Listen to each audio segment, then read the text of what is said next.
Hello everyone, luto po tayo ng simpleng ulam ulit na nilagang manok.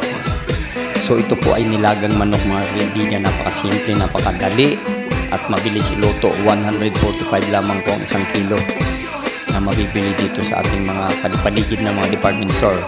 SM, sabihin ko na. So ayan po ang ingredients: sibuyas na pula, sibuyas na puti, pamintang buo. So yun lang po ang isaserve natin mga kaibigan. At of course yung ginger, luya, pampatanggal ng lansa. So pakuluan lang natin yung chicken, unahin natin, isabay natin ang ginger, yung luya. Then ilagay natin ang sibuyas at saka yung paminta. Habang kumukulo, din lagyan na po natin ng kunting salt, pampalasa. So pakuluin lang ng ilang minuto yan mga kaibigan, mga 15 to 10 minutes to 15. Pagkulo po niyan, luto na po yan kasi mabilis po yan dahil pizza, chicken breast. So nilagang chicken breast, so haluan natin ng blanch na pitsay dahil madali lang po, ilulubog na lang natin yan, naka-blanch na po siya. So ayan na po mga kaibigan, nilagay na natin ang ating chicken breast at pagkulo po niyan, ihahalo na natin lahat ang ating mga ingredients. So napakadali, napakasimple, napakamura. Dahil ang pitsay po, nilagay ko half kilo kasi mura lang, 20 pesos. So ayan na po, half kilo na pitsay, 20 pesos lamang po dahil 40 ng 1 kilo. And then yung chicken ay half kilo lang po yan. So magkano lang yan? 72.50. So sabihin na natin 100 pesos ang ingredients dito at makakain po ng 5 persons. So ayan na po mga kaibigan, luto na, napakabilis, hindi po ba?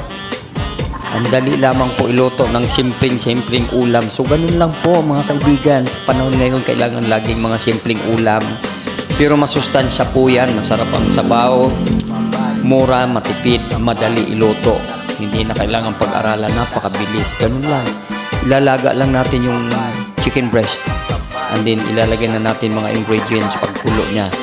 Then timpla na natin ng seasoning na gusto nyong ilagay, pwede nyong dagdagan niya ng mga cubes saka mga seasoning. So ayan na po ang finished product mga kaibigan.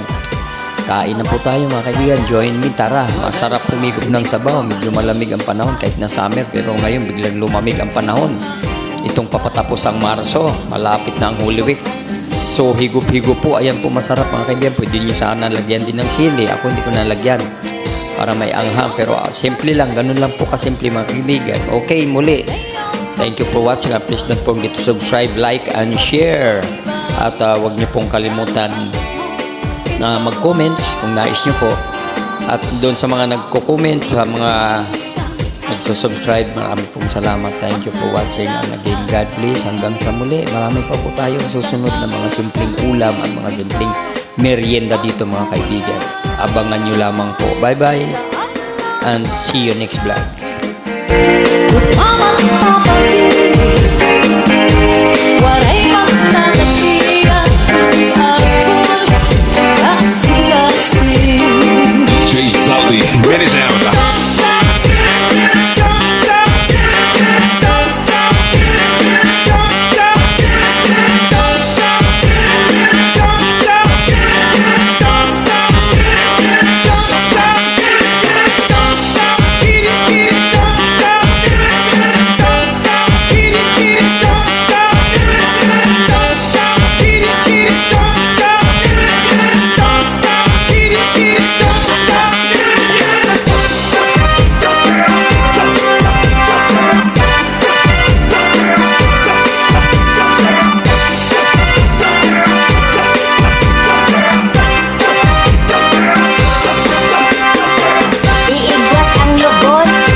Iigwat ang lubot, ialsa ang kamot.